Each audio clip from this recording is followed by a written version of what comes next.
기독교인이면서도 기독교의 중요한 주제들, 하나님에 대해서, 인간에 대해서, 또 성령님에 대해서 오해하고 있는 경우가 참 많지요. 우리가 기독교 오해 풀기 시리즈 말씀을 계속 전하고 있습니다.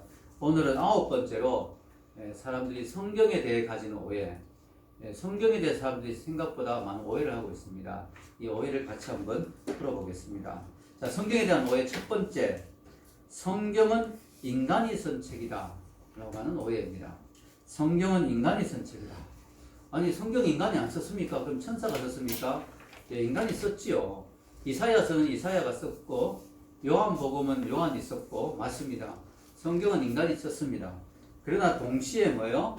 성경 저자가 성경을 기록할 때 하나님의 영감이 여기에 덧붙여졌습니다. 하나님의 영감이. 그래서 성경은 인간이 쓴 책이면서 동시에 뭐예요? 하나님이 쓰신 책이다. 50% 인간이 썼고 50% 하나님이 쓴 게 아니에요. 100% 인간 저자가 썼어요. 천사가 뭐 쓰지 않았잖아요. 100% 인간이 썼지만 거기에 또 100% 하나님의 영이, 성령의 감동이 모든 글자에, 모든 성경의 한 구절 한 구절에 함께 하셨다. 그래서 100% 또한 하나님의 말씀이다. 자, 오늘 읽은 우리 디모데후서 3장 16절에 어떻게 말하고 있습니까? 디모데후서 3장 16절 위에 같이 한번 읽어볼까요? 시작. 모든 성경은 하나님의 감동으로 된 것으로 교훈과 책망과 바르게 함과 오히려 교육하기에 유익하니. 여기 보면은 모든 성경은, 성경 66권이잖아요. 모든 성경은 하나님의 감동으로 된 것이다. 여기서 하나님의 감동으로 되었다. 이게 이제 영어로 inspiration인데요. God breathed라고 하기도 하죠. 하나님이 숨을 불어 넣으셨다. 이 인간의 저자가 마태가 마태복음을 쓸 때 하나님이 간섭하셨다는 거죠. 그 마태에게 하나님의 영을 불어 넣으셨다. 그래서 인간이 쓴 책이면서도 완벽한 하나님의 말씀이 되게 하셨다. 100% 인간의 말이면서 100% 하나님의 말씀이 되게 하셨다는 것입니다.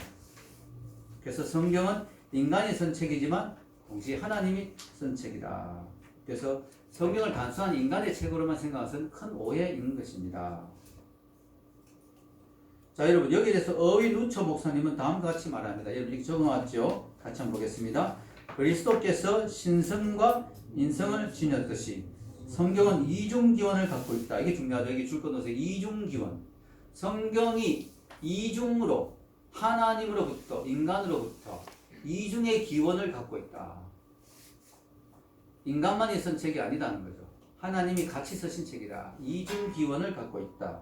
기독교 신학자들은 완전한 하나님이자 완전한 인간이셨던 그리스도의 인격 안에는 신성과 인성이 공존하였다고 주장한다.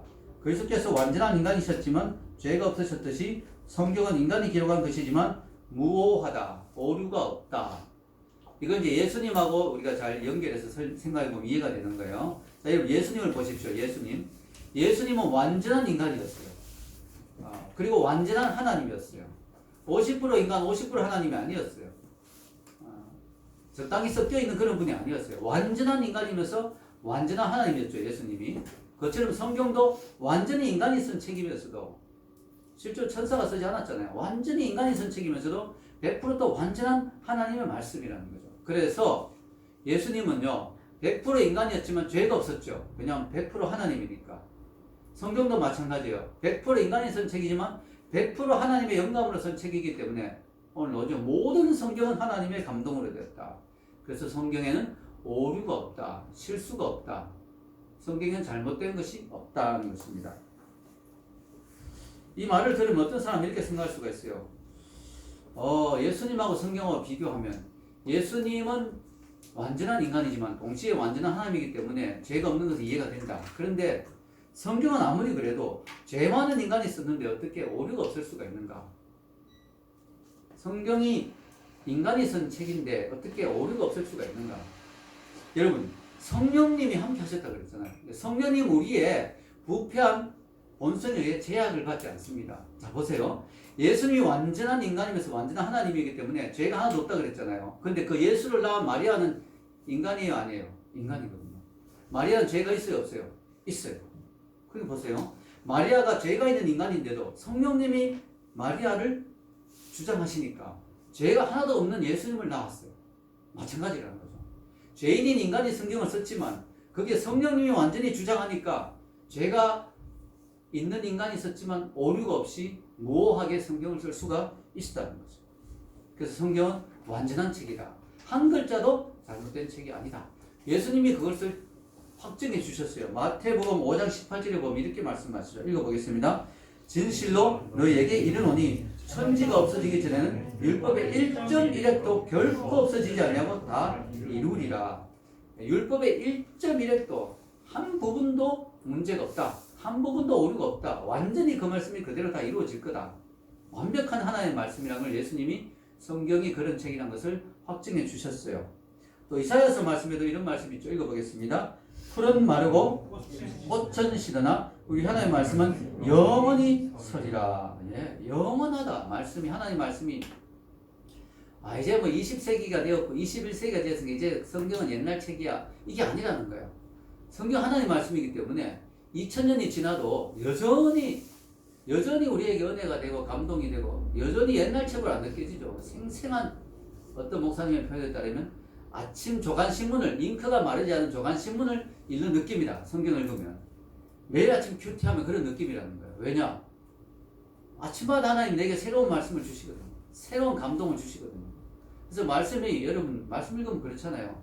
매일 큐티하지만 그날그날 새롭고 신선하죠. 야, 오늘 나의 상황을 어떻게 알고 이렇게 이 말씀을 주셨을까? 내 마음을 어떻게 알고 이 말씀을 나에게 주셨을까? 너무너무 신선해요. 이게 하나님의 말씀이었어요. 성경은 영원히 서리라.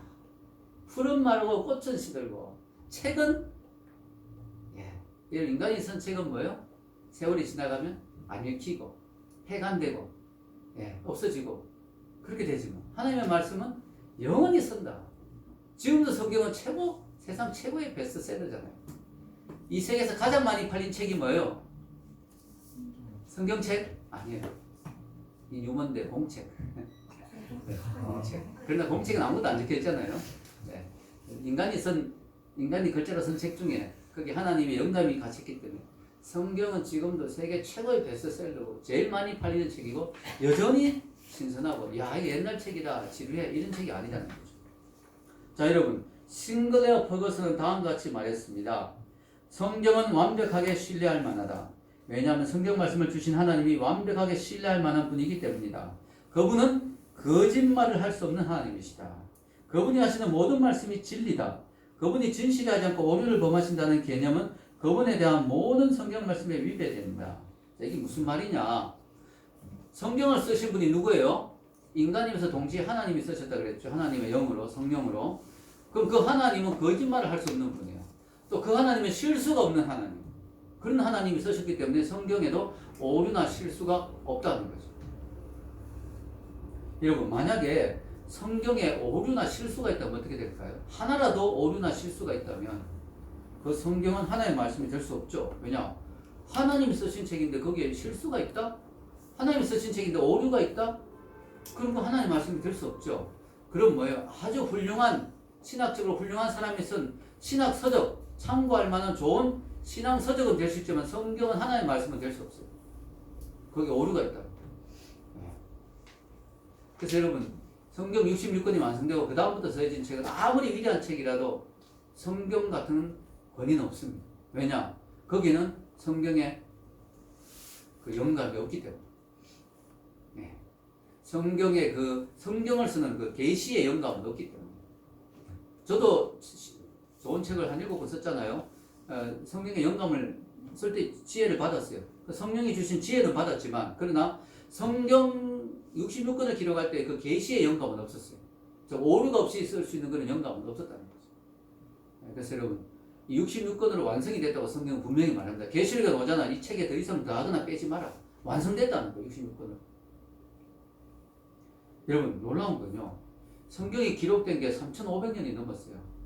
성경 가장 먼저 기록된 게 창세기잖아요. 그 기간부터 쭉 따지면은 성경이 기록된 지가 3,500년이 넘었는데요. 아직까지도 고고학적으로 또 과학적으로 오류가 나오지 않습니다. 너무너무 놀랍죠. 오히려 과학자들이 뒤늦게 발견된 사실들이 성경에서 많이 나오잖아요. 이 지구가 허공에 매달려 있다 이런 구절이 나오잖아요. 이런 것들은 뭐 옛날 사람들 알 수가 없는 이야기인데 과학이 발전하면서 오히려 더 성경에 있는 내용들이 사실인 것이 드러날 뿐이지 과학이 발전하고 보니까 성경의 말이 말도 안 되는 과학적 오류가 있다 이런 게 안 나온다는 거죠. 너무나 놀랍죠. 너무 놀라운 거죠. 그것은 바로 성경이 하나님의 말씀이기 때문입니다. 또 성경에 수천 가지 예언이 나옵니다. 나라와 도시들에 관한 수천 가지 예언이 나오는데 여러분 구약에서 거짓 선지자를 어떻게 구별할 수 있느냐? 그가 한 예언 중에 한 개라도 틀린 게 나오면 그는 거짓 선지자. 참 선지자면 하나도 안 틀려야 돼요. 근데 성경에 수천 가지 예언이 하나도 안 틀리고 그대로 다 이루어졌어요. 성경이 기록될 당시에는 알 수가 없었어요. 이 예언이 정말인지 아닌지. 왜냐하면 예언은 몇백 년, 몇천 년에 걸쳐서 이루어지는 거니까. 근데 성경의 예언들이 지나고 보니까 3,500년이 지나고 보니까 뭐 바벨론에 대한 예언, 두로에 대한 예언, 에돔에 대한 예언, 시돈에 대한 예언 다 이루어졌어요. 예루살렘에 대한 예언 다 예수님에 대한 300가지 넘는 예언이 있었잖아요. 구약에. 메시아가 앞으로 올 거다. 오면 이렇게 살다 이렇게 죽는다. 그 300가지가 넘는 예언이 예수님이 와서 보니까 다 이루어졌어요. 성경은 하나도 오류가 없이 다 이루어졌어요. 이게 하나의 말씀이 아니면 있을 수가 없는 거죠. 그래서 우리는 어떤 신학적인 관점을 가지고 있느냐? 성경의 모든 말씀이 다 영감되었다. 완전 영감설이라고 합니다. 완전 영감설. 그걸 어떻게 알 수 있냐? 오늘 성경에 나오자 하나님의 모든 말씀이 다 영감되었다. 오늘 나오잖아요. 디모데후서 3장 16절. 모든 성경 하나님의 감동으로 됐다고 나오잖아요. 그래서 우리는 완전 영감설. 모든 말씀이 다 영감되었고 한 글자 한 글자마다 영감되었다. 축자적 영감설. 한 글자 한 글자가 다 하나님의 감동으로 기록되었다. 그래서 이걸 합치면은 완전 축자 영감. 성경의 말씀 하나하나가 모든 글자가 하나님의 감동으로 됐다. 물론 그렇다고 기계적으로 사람들이 쓴 건 아니에요. 뭐 불러준 대로 받아 쓴 건 아니에요. 그들의 개성과 인격을 다 이용해서 쓰셨죠. 그래서 이걸 기계적 영감설이 아니라 유기적 영감설이라는데 이것까지 다 하면 너무 복잡하니까 하여튼 우리가 믿는 것은 뭐냐? 성경은 하나님의 감동으로 되었고 모든 글자, 성경의 모든 부분이 다 완전히 영감이 되었다.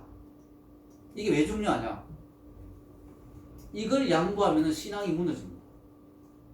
그래서 여러분 부분적으로 영감이 되었다 이런 말을 하죠. 자유주의 신학자들이죠. 네, 성경은 하나님의 하나님이 쓰신 책이기도 하니까 영감이 좀 돼 있겠지. 그런데 어떤 부분은 영감되고 어떤 부분은 인간이 자기 생각대로 쓴 게 있을 거야. 이렇게 부분적으로 영감되었다고 이야기하기 시작하면 어떻게 됩니까? 어디까지 인간이 썼고 어디까지 하나님 썼는지 알 수가 없어요.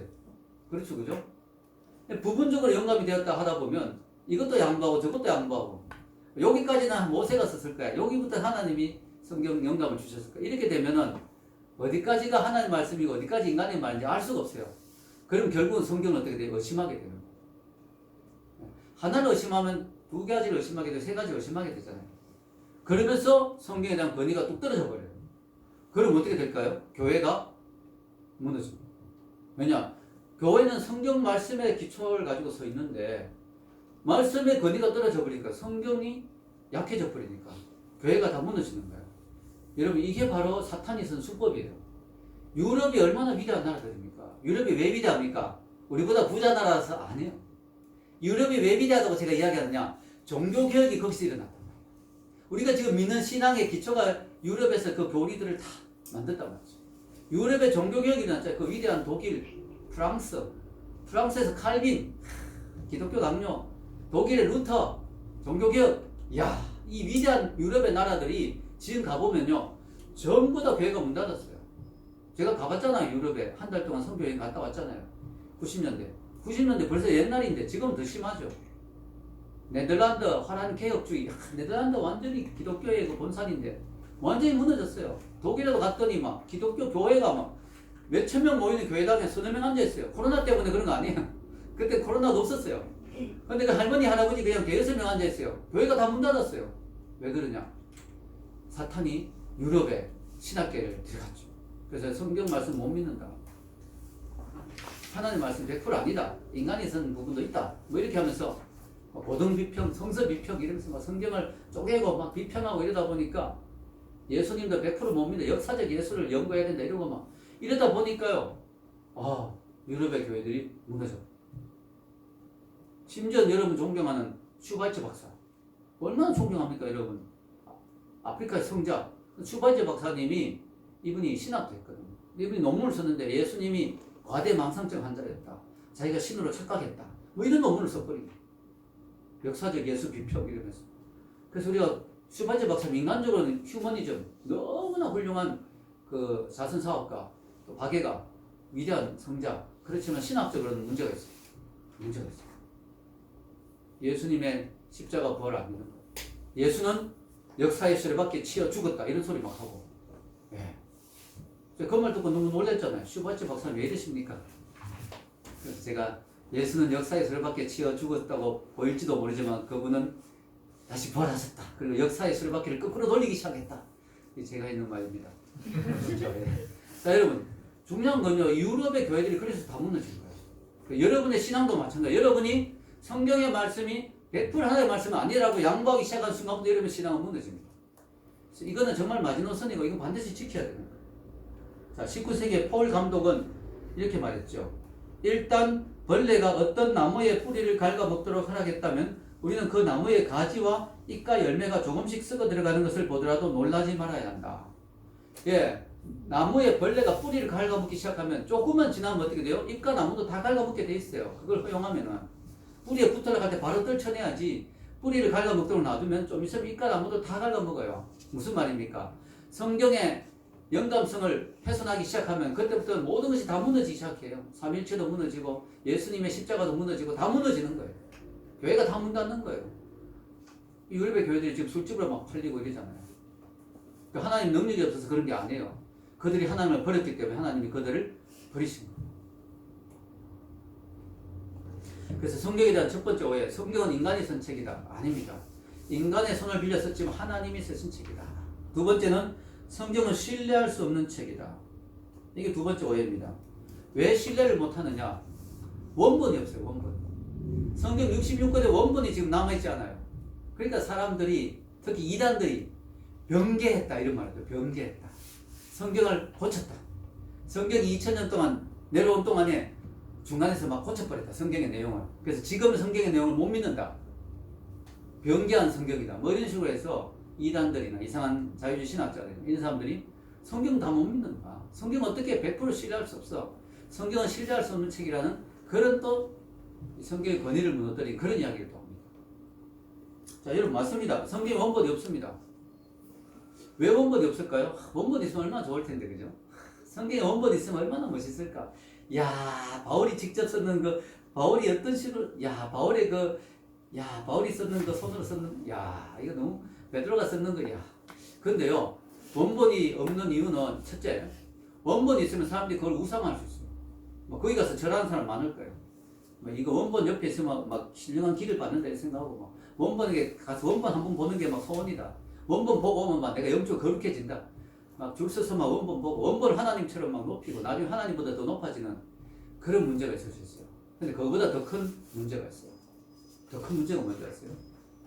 저도 잘 몰랐어요, 이 부분을. 근데 제가 이 말씀을 준비하면서 성경, 뭐 성경에 관한 책들, 좋은 책들 많이 읽다가 너무 중요한 걸 깨달은 거야. 진리의 기독교라는 책이 있는데요. 가이슬로와 프랭크 듀렉이라는 분이 있었는데요. 이분이 유명한 변정학자죠. 책 두껍습니다. 두꺼워요. 근데 그 책을 쭉 읽다 보니까 너무 중요한 부분을 이분이 지적하는 거예요. 원본을 하나님이 남기지 않는 이유는 원본의 기록보다 사본의 기록을 통하여 성경이 더 잘 보존될 수 있기 때문이다. 이게 무슨 말이에요? 아니, 사본을 통해서 성경의 내용이 더 잘 보존될 수 있다니. 아니, 당연히 원본이 있어야 보존이 더 잘 되지. 근데 이분이 너무나 중요한 걸 지적하는 거예요. 대단하더라고요. 읽어봅시다. 만일 원본이 누군가의 수중에 들어있다면 그 사람은 그것을 변개할 수도 있다. 그러나 고대 세계 전체에 걸쳐 사본들이 두루 퍼져 있다면 일개 서기관이나 제사장이 신의 말씀을 변조할 방도는 전혀 없다. 와, 이 진짜 대단한 인사이트인 거예요. 생각해 보세요. 원본 한 것만 내려온다면 그걸 가지고 있는 가문 대대로 그걸 가지고 온 사람이 살짝 바꿀 수가 있겠죠, 내용을. 제사장이나 서기관이나 어떤 이상한 사람이 그걸 싹 바꿔가지고 이거 원본이야, 원본 그대로야 하면서 내놓을 수 있겠죠. 그걸 고쳤냐 안 고쳤냐 알 수가 없잖아요. 그러면은 이 내용이 완전히 황당하게 바꿔버려도 우리가 어떻게 알 수가 없는 거 어떻게 바꿨는지. 근데 원본을 가지고 한 사본이 많이 있다면 누가 한두 명이 바꿔도 어떻게 되고 다른 사본이 아니라는 걸 증명하겠죠. 근데 이게 입증되려면 사본이 많아야 돼요. 사본 한두 개 있으면 별 의미가 없어요. 사본이 많을 땐 이게 가능해. 자, 그러면 성경에 사본이 몇 개 있을까요? 놀랍게도 신약 성경 사본은 5,300개가 있습니다. 와, 고대 세계, 고대 보통 책들이 거의 다 지금 원본이 없거든요. 뭐 오디세이 이런 책들, 제일 유명한 책들, 뭐 플라톤의 책들, 이런 거 다 지금 원본이 없어요. 근데 그런 것들이 기껏해야 사본이 한 5개, 10개 이렇게 있어요. 고대 옛날의 책 중에 사본이 제일 많다고 하는 책이 무슨 책이냐? 일리아드, 호머의 일리아드라는 책이 사본이 한 650개 정도입니다. 최고 많다는 게 최고 많다. 근데 성경은 역사적으로 가장 신뢰할 수 있는 책이에요. 왜냐? 사본이 제일 많거든. 5,300개가 됐습니다. 근데 이 사본의 내용들을 비교해보고 막 내용이 다 다르다면 또 문제가 있는데, 조사에 의하면 사본 간의 정확도는 99.5%, 0.5%만 다른 거예요. 내용 비교해보면 5,000개를 비교해보니까 0.5%, 0.5% 다르면 안 되지 않느냐. 그 0.5%는 철자의 실수, 인간이니까 쓰다가 막 졸려가지고 점을 한 잘못 찍었다든지 뭐 약간 삐뚤게 썼다 이런 거, 그 정도예요. 그러니까 아무 교리에는 아무 내용에 영향 안 미치는. 그래서 사본의 내용이 이렇게 풍부하게 있기 때문에 우리는 성경의 원본이 그대로 전해져 왔다는 걸 100% 확신할 수 있어요. 아멘? 그대로 확신할 수가 있어요. 오히려 원본 하나만 전해져 오면 그게 더 불안한 거예요. 이거 어떻게 중간에 바꿨는지 알 수가 없는 거예요. 근데 원본을 가지고 옮겨 썼는 사본이 5,000개가 넘는데 그 내용들이 다 일치하니까 이거는 내용 그대로 전해져 왔다는 걸 100% 확신할 수가 있는 거예요. 아멘? 아, 이거 너무 중요한 거죠. 그럼 신약은 5,000개가 넘는데 구약은 어떨까? 구약도 정확하게 필사했을까? 자, 여러분, 구약도 정확하게 필사했습니다. 어떻게 알 수 있느냐? 구약에 그 필사하는 사람들이 너무나 중요한 소명감을 가지고 있어요. 그래서 하나님 여호와란 말이 나오면 쓰다가 목욕 새로 하고 붓을 새로 갖고 와서 쓸 정도로 아주 정말 조심해서 정말로 열심히 쓸 거예요. 자, 여기 보세요. 여기 구약의 어떤 기록에 보면요, 납비가 젊은 필사자에게 다음과 같이 경고하는 내용이 나옵니다. 어떤 납비가 젊은 이 사람의 직업이 필사하는, 성경을 옮겨 적는 사람이에요. 자네 직업이 뭔가 하니까 이거 옮겨 적는 사람이라니까 납비가 이렇게 대답한 거예요. 자, 여기 보세요. 이슈마엘, 이 사람이 납비예요. 이슈마엘을 찾아갔을 때 그는 내게 내 직업이 무엇이냐고 물었다. 나는 그에게 저는 사본 필경사입니다 라고 대답했습니다. 그러자 그는 이렇게 말했습니다. 내 일에 소홀함이 없도록 하여라. 내 일은 하늘의 일이다.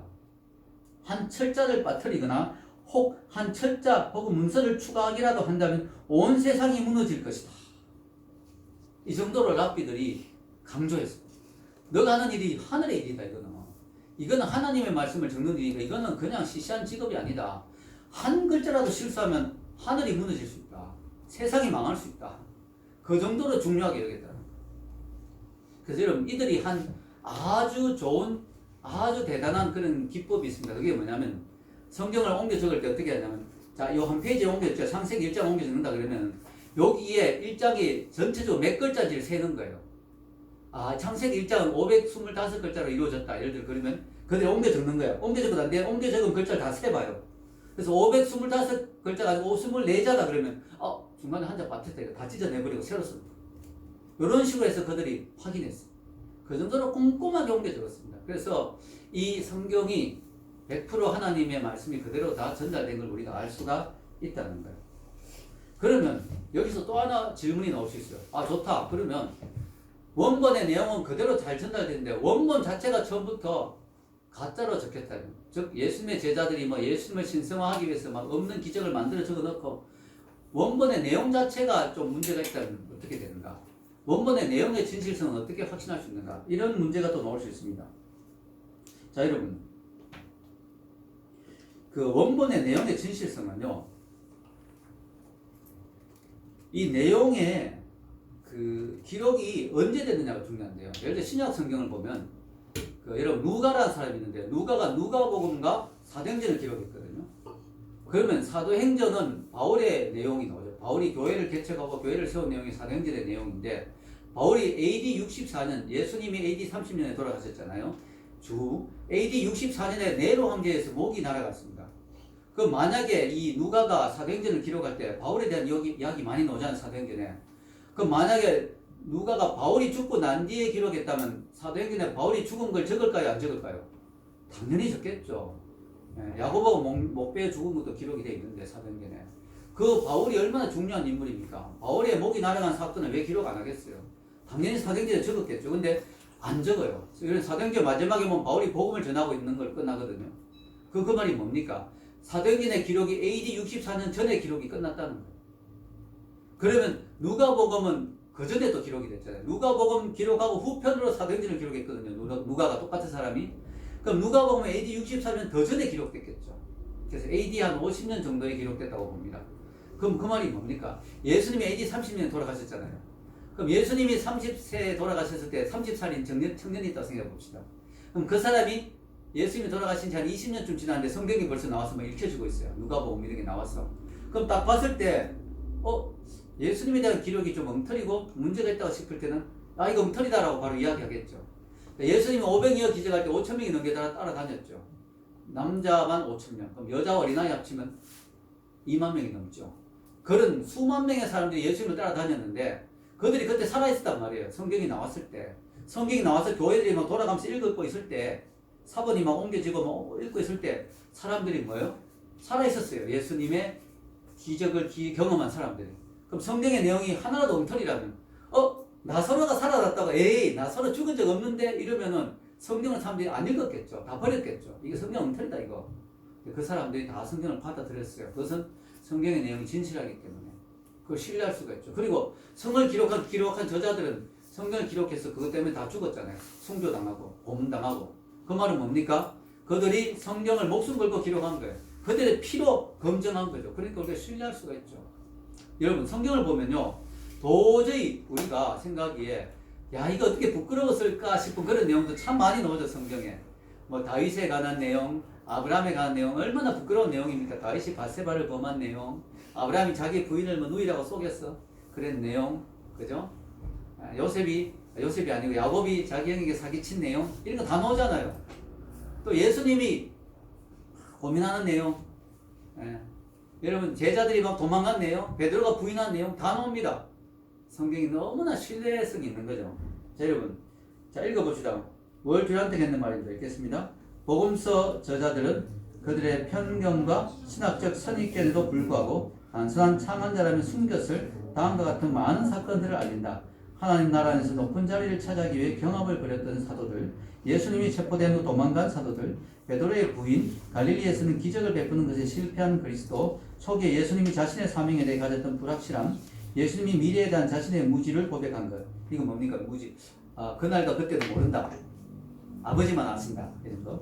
예수님이 쓴 마음을 가졌던 순간들, 예수님이 십자가에서 울부짖었던, 배탄했던 절망적인 울부짖음, 이런 장면을 읽는 사람이라면 그 누구도 이 사건을 배후에는 인물의 실체를 의심할 수 없다. 실제를 의심할 수는 없다. 무슨 말입니까? 성경이 꾸며낸 이야기라면 이런 거 썼겠느냐 이거죠. 부끄러운 이야기. 베드로가 얼마나 위대한 사도고 초대교회에서 가장 존경받는 사도인데 자기들이 성경을 가짜로 기록할 거라면 베드로 이야기를 굳이 넣겠느냐 이거죠. 성경은 그만큼 진실하다는 거예요. 그만큼 믿을 만하다는 거예요. 하나도 숨김없이 그대로 썼다는 거죠. 자 여러분, 우리가 성경을 신뢰할 수 있는 이유는 성경에 사본들이 많다. 성경의 내용이 진실하다. 이런 걸 보면 우리가 알 수가 있고, 재미있는 거는요, 사본들이 다 없어져도 성경의 내용을 그대로 구성할 수 있어요. 왜 그럴까요? 성경 기록된 당시에 제자들 있잖아요. 제자들은 다 순교당했는데 그 제자의 제자들이 있어요. 그들이 교부들이에요. 교부들. 뭐 순교자, 유스티니아스, 오르겐 이런 사람들 다 교부들이거든. 그때 당시에 이 교부들이 또 자기들이 막 서신을 쓰거나 글을 쓸 때 성경을 많이 인용했어요. 성경의 내용을 인용했단 말이죠. 근데 인용들을 너무나 많이 해가지고 몇 구절 인용했느냐 자료를 보니까 36,289번을 인용했어요. 성경에서 교부들 인용을 다 합치니까. 그래서 신약 성경의 내용을 그대로 교부들의 인용해서 뽑아내면 성경을 한 권을 다 완성할 수가 있어요. 인용 안 한 구절은 11구절밖에 없어요. 신약 성경 전체에서. 그러니까 교부들의 저서의 내용만 보더라도 성경의 내용을 그대로 다 살릴 수가 있어요. 자, 이런 것들이 뭐냐? 성경의 내용을 우리가 신뢰할 수 있다. 성경의 내용이 그대로 다 전달된 걸 우리가 알 수가 있다. 자, 마지막 세 번째. 성경은 지루하고 어려운 책이다라고 하는 선입관. 그래서 성경은 너무 어려운 책이니까 성경의 훈련을 많이 받은 신학자들만 읽고 이해할 수가 있어. 이렇게 생각하는 선입관이죠. 그래서 사람들이 자꾸 겁을 내요. 성경을 안 보려고. 성경 너무 어려워. 성경 너무너무 읽기 어려운 책이야. 그래서 성경 나는 무서워서 못 읽겠어. 아예 목사님들이나 읽는 책이지. 우리 같은 신학도 안 사람이 어떻게 읽어? 아닙니다. 여러분 성경은 그렇게 어려운 책이 아니에요. 물론 성경의 그 시대적 배경이 다 이해가 안 되면 좀 이해 안 되는 부분이 있을 수도 있고요. 또 신학적 용어 중에 우리가 좀 익숙치 않은 용어가 있을 수도 있어요. 그러나 성경은요, 당시 시대 사람들에게 주어진 책이에요. 그리고 여러분, 당시 사람들이 읽을 수 있는 수준으로 적혀서 쓰여진 책이에요. 여러분, 성경을 기록한 저자들도 무슨 박사학위 받은 사람 별로 없잖아요. 양을 치는 사람도 있고, 그죠? 네. 뭐, 왕인 솔로몬이 쓴 것도 있지만, 그러나, 많은 성경은 또 뭐, 목자가 쓰기도 하고요. 어부가 쓰기도 하고요. 네. 성경의 헬라어는요, 당시 헬라어는 코인의 헬라어로 써져있어요. 코인의 헬라어는 시장 통해서 써지는 언어예요. 시장 통해서 시장에서 사람들이 막 쓰던 그런 언어예요. 그런 어려운 언어로 써지지 않았어요. 그래서 종교개혁자들은요, 성경은 명확하게 써진 책이다 이렇게 말했어요. 이 말은 성경의 모든 부분이 명확하다, 어려운 구절이 자기 전혀 없다 이런 뜻은 아닙니다. 이 말의 의미는 핵심 메시지는 충분히 이해할 수 있다. 여러분, 성경의 핵심 메시지는 우리는 죄인이다, 하나님이 예수님을 보내셨다, 그 예수님을 믿으면 구원받는다, 이런 핵심 메시지는 충분히 이해할 수 있을 정도로 쓰여졌다. 자, 웨스트민스터 신앙 고백에 보면 이런 말이 나옵니다. 읽겠습니다. 성경에 있는 모든 것들이 그 자체로 한결같이 명백하거나 모든 사람에게 한결같이 분명한 것은 아니다. 그렇지만 구원을 얻기 위해서 알아야 하고 믿고 지켜야 할 필요가 있는 것들은 성경 여러 곳에 아주 분명하게 제시되어 있고 밝혀져 있기 때문에 학식이 있는 사람뿐만 아니라 학식이 없는 사람일지라도 통상적인 방법을 적당하게 사용하기만 하면 그것들을 충분히 이해할 수가 있다. 자, 여러분, 저는 이렇게 말하고 싶습니다. 여러분이 신문을 펴놓고 신문을 읽고 이해할 수 있는 정도 수준만 되면 성경을 읽고 이해할 수 있다. 나는 너무너무 책을 많이 안 읽고 너무 잘 몰라서 신문을 봐도 하나도 이해가 안 돼요. 그러면 조금 어렵겠죠, 성경 이해하기. 그러나 신문 보고 이해할 수 있다. 신문에 보니까 지금 뭐 백신이 많이 안 구해졌는데 어려움이 있습니다. 뭐 이렇게 막 나오잖아요. 이게 무슨 말이지? 백신이 안 구해졌다는 게 무슨 말이지? 이렇게 이해가 안 되면 몰라도 그냥 우리가 보통 신문 보고 이해할 수 있으면 지금 북한의 핵 위협이 위협합니다. 뭐 이런 이게 무슨 말인지 이해가 되면 성경 이해할 수 있다. 그래도 어려운 구절이 있어요. 그런 것도 억지로 이해하려고 하지 마세요. 생선 먹을 때 여러분, 뼈가 있으면 억지로 먹지 않잖아. 가시는 발라내고 생선 살만 먹으면 되지 뭐. 나중에 그거는 이해가 되겠죠. 또 새로 읽고 연구하다 보면. 그것 때문에 너무 힘들어하지 말고 잘 안 읽히는 거, 어려운 거 넘어가고 이해가 되는 것 중심으로 읽어가면 됩니다. 그리고 요즘은요, 너무 또 좋아가지고 쉬운 성경이 나왔어요, 여러분. 이 세상이 얼마나 좋아졌는지 모르겠어요. 쉬운 성경. 너무너무 쉽게 성경을 풀이해놨어요. 그런 성경 읽으면 여러분 더 이해가 쉽죠. 많이 어렵다. 그리고 안 되면 영어 성경. 영어 성경으로 보면 또 어떤 건 영어가 더 쉬운 게 있어요. 영어로도 또 같이 보시고. 또 번역본 비교해서 볼 수도 있고요. 또 너무 어려우면 또 목사님의 사모님에게 물어볼 수도 있어요. 여러분, 성경이 그렇게 어렵지 않아요. 왜 다른 거에 비하면, 다른 종교에 비하면 어렵지 않습니다. 여러분, 다른 종교들은 얼마나 어려운지 몰라요. 아시스 프로라는 사람이 쓴 책에 보면요, 동방의 종교들은 너무 어렵다. 한번 히말라야에 갔다. 히말라야에 가서 고성을 만나서 고성을. 그래서 고성에게 인생이 무엇입니까? 물어보니까 고성의 대답이 인생은 한 손으로 치는 박수입니다. 너무 어려운 거야, 이게. 이게 무슨 말인지 모르겠는 거야. 그러니까 더 멋있어 보여. 심오하기 때문에 뭔가 깊은 의미가 있는 것 같아. 근데 그거 다 말장난. 여러분, 선문답이라는 거 있죠. 선문답. 스님들 보면 막 산은 산이요, 물은 물이다. 무슨 말인지 모르겠어요. 뭐 이해가 안 되니까 뭔가 더 깊은 의미가 있는 것 같아. 기독교는 그렇지 않다는 게 너무나 이해가 잘 된다는 거예요. 저도 한 번은 젊을 때 진리를 찾기 위해서 어떤 산에 갔는데 고성을 만났습니다. 고성이 갑자기 선문답을 해요. 저에게 스님 한 수 가르쳐 주십시오 했더니 갑자기 산을 쳐다보니 저 산이 웃고 있다. 왜 웃고 있느냐 이러는 거예요. 그래서 제가 뭐 당황스럽죠. 그래서 저도 또 한가닥 하잖아요. 그래서 스님, 저 산이 웃고 있는 것은 제 마음이 웃고 있기 때문입니다. 오, 멋있는 대답이구나 뭐 이러시더라고요. 근데 다 말장난이에요. 남는 게 아무것도 없어요. 시끄러고 나고.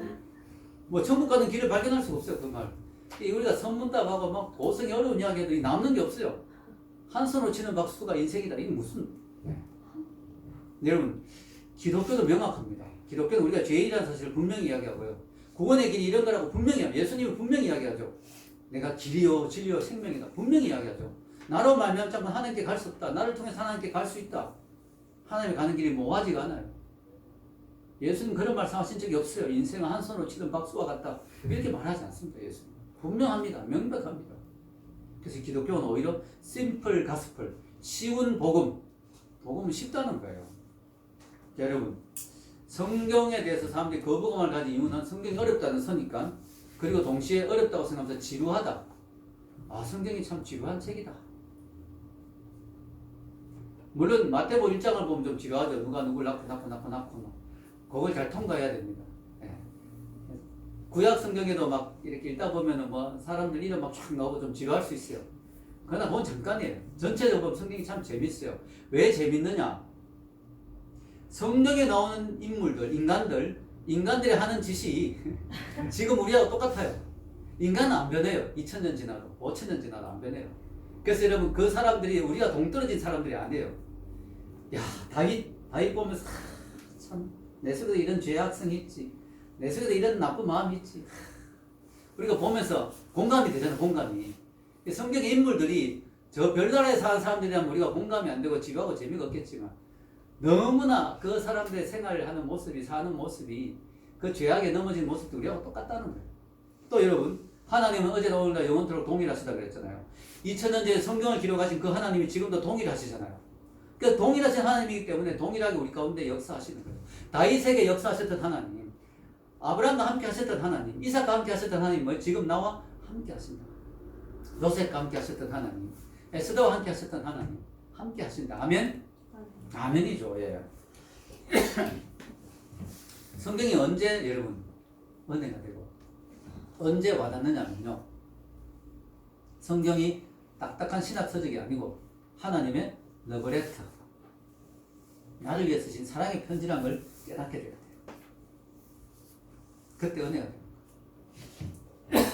여러분, 성경을 러브레터라는 관점으로 보십시오. 하나님이 우리를 너무너무 사랑하셔서 사랑의 선물로, 사랑의 편지로 쓰신 책이다. 여러분, 성경 66권을 다 읽어보면 핵심이 뭐예요? 난 너를 너무 사랑한다 이거예요. 성경의 핵심은 사랑이에요. 하나님, 내가 너를 너무너무 사랑한다. 그래서 이 사랑으로 너도 이웃을 사랑하지 않겠니? 그거예요. 내가 너를 너무 사랑해서 예수를 주었다. 그 예수 믿고 천국 가서 나하고 영원히 살지 않겠니? 어떤 사람이 그런 말 하더라고요. 전도가 뭐냐? 여러분, 전도가 뭔지 아세요? 아, 귀찮은데 왜 자꾸 전도해요? 아, 전도하지 마세요. 귀찮아요. 전도의 의미는 뭐죠? 내가 당신을 너무너무 사랑해가지고 당신하고 천국에서 영원히 같이 살고 싶습니다. 이게 전도의 의미예요. 아멘? 그게 전도예요, 여러분.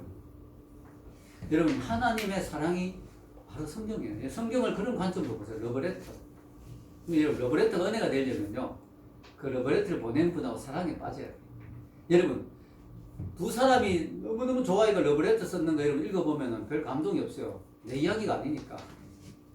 근데 만약에 여러분 정말 사랑하는 사람이 나한테 러브레터를 보내면 어떻게 돼요? 막 한 절을 가지고도 막 감동이 되죠. 네.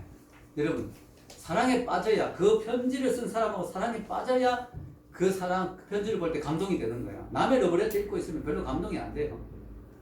우리가 성경을 읽을 때 감동이 되려면 어떻게 돼요? 하나님과 사랑에 빠질 때. 아멘? 성경을 쓰신 그 하나님과 사랑에 빠질 때 우리에게 감동이 오는 거예요. 야, 이 말씀도 나를 위한 말씀이구나.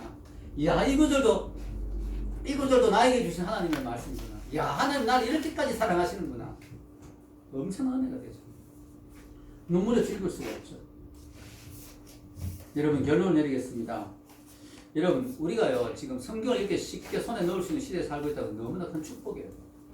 여러분, 성경 사본들, 옛날에는 막 복사기가 없으니까 손으로 다 썼잖아요. 여러분, 손으로 쓰면 얼마나 힘든지 몰라요. 성경을 손으로 쓰는 게. 66권을 쓴다고 생각해 보세요. 한 사람이 쓴다고 생각해 보세요. 그때 종이도 없잖아요. 두루마리, 뭐 그런 거죠. 그 파피루스, 뭐 이런 거 있잖아요. 양가죽, 소가죽, 뭐 이런 거 막 가죽에 쓰고, 파피루스에 쓰고, 얼마나 비싼지 몰라요. 그래서 여러분, 성경 한 권 66권을 얻으려면 성 하나를 팔아야 돼요, 성. 독일에 가면 제가 독일에 가봤더니 독일엔 성들이 많더라고요.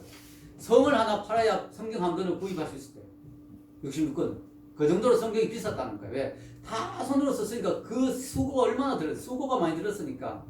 지금 인쇄기가 나가 복사하니까 얼마나 좋습니까? 거기다가 컴퓨터로 다운받으면 공짜로 막 성경도 다운받을 수 있어요. 스마트폰에 성경 공짜로 다운받습니다. 얼마나 좋은 시대인지 몰라요. 근데 문제는 뭐예요? 너무 쉽게 성경 얻을 수 있으니까 귀한 줄 모른다는 거예요. 그때는 사람들이 성경 하나 얻으면 얼마나 귀하다고 생각했는데 지금은 너무 쉽게 성경이 손에 들어오니까 귀한 줄을 모르는 거예요, 사람들이. 지금도 북한에 가면요, 사람들이 성경을 너무, 왜? 성경 갖고 있으면 잡히면 사형이거든. 그 성경을 목숨처럼 생각하고 성경은 손에 얻으면 막 너무나 감동해하죠. 여러분, 하나님이 여러분을 너무나 사랑하셨어. 성경 여러분 손에 주셨습니다. 이 성경은 인간이 쓴 책이 아니고 하나님의 영감으로 써진 책이고, 또 이 성경은 바로 하나님이 여러분을 너무나 사랑하셨습니다. 여러분 주신 러브 레터입니다. 성경은 결코 어려운 책이 아닙니다. 이 성경을 사랑하고 가까이 하고 이 신뢰할 수 있는 성경, 이 성경을 여러분이 통해서 하나님 주신 축복을 더 많이 누리시는 분들 되시기를 주의 이름으로 축원합니다. 기도하겠습니다.